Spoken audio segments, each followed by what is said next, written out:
Chapter 15. Oliver's history is explained.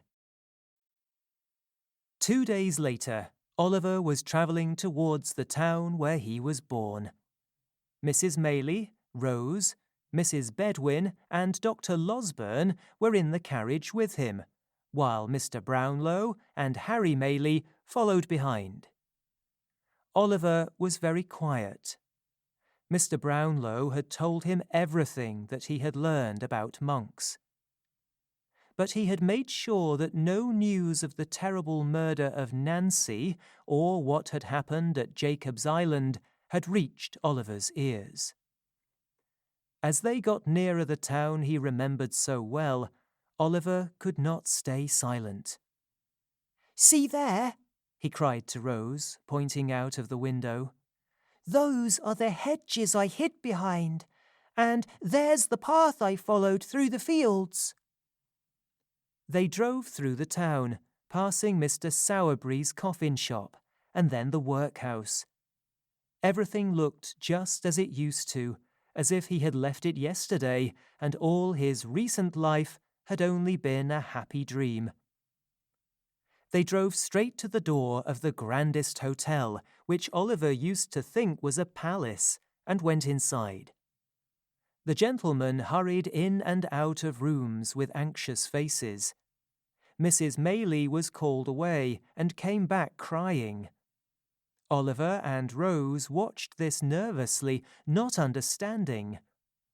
Then, at 9 p.m., Mr. Brownlow came into the room with Mrs. Maylie and another man. Oliver nearly screamed when he saw him. It was the same strange man who he had run into when Rose had been ill, the same man who had been with Fagin outside Mrs. Maylie's country cottage, looking at him through the window. Monks looked at Oliver with pure hate in his eyes, and sat down near the door. Mr. Brownlow walked over to a table near Oliver and Rose. "This child," Mr. Brownlow said to Monks, laying his hand on Oliver's head, "is your half-brother, the son of your father, my dear friend Edwin Leaford. His mother was poor young Agnes Fleming, who died giving birth to him in this town." "Yes, at the workhouse," said Monks. "Now you listen to me. My mother went to Rome when my father became ill there. She didn't care about him, but she went to take care of his business, and she took me with her. With the papers on my father's desk were 2 envelopes for you, Mr. Brownlow. One of these envelopes contained a letter to Agnes. The other contained a will." "What was in the letter?" asked Mr. Brownlow. "The letter to Agnes explained that he couldn't marry her, but that he loved her and was leaving money to her to help her and her child. He reminded her of the necklace he had given her and asked her to wear it next to her heart." "And the will?" asked Mr. Brownlow. Monks was silent. "Then I shall say what was in the will," said Mr. Brownlow. "Your father talked about his unhappy marriage and how badly you behaved as his son. He left you and your mother £800 a year each, but most of his money he left to Agnes Fleming and her child. However, if the child was a boy, the money would only go to him if he never did any wrong. If he did, the money would go to you instead. Your father did this knowing that Agnes's child would be kind and gentle like her, and could never do any wrong." "My mother did the right thing," said Monks. "She burned the will, and she kept the letter to Agnes. After my mother died, I gave the letter to Fagin, and now you have got it back. Before your mother died, she came to find me. said Mr. Brownlow.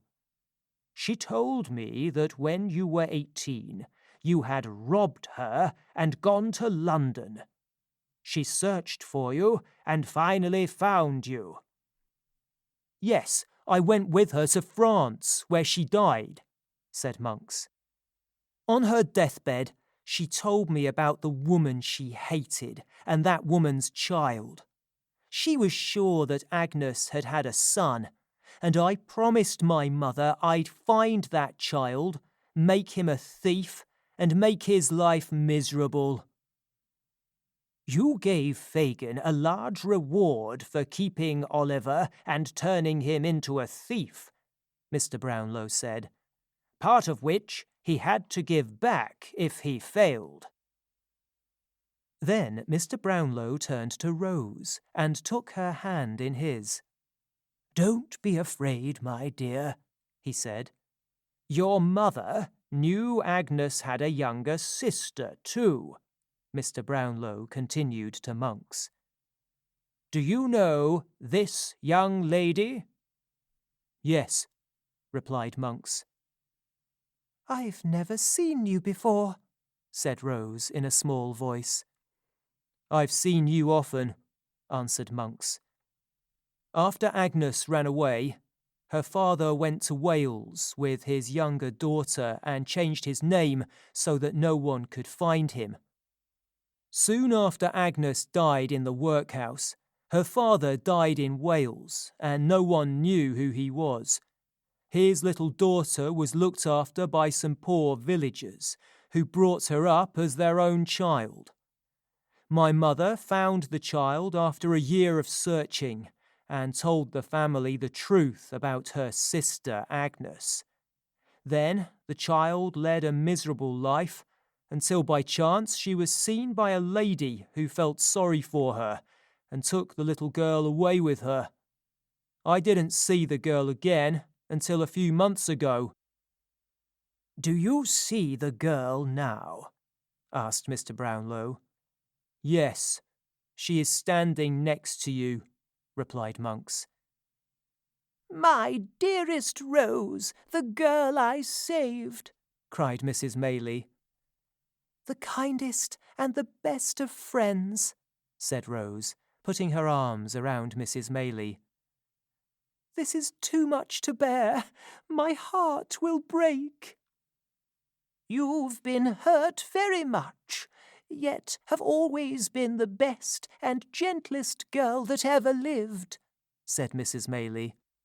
Now remember this poor child who waits beside you, for you are his aunt. Not aunt, cried Oliver, throwing his arms around Rose's neck.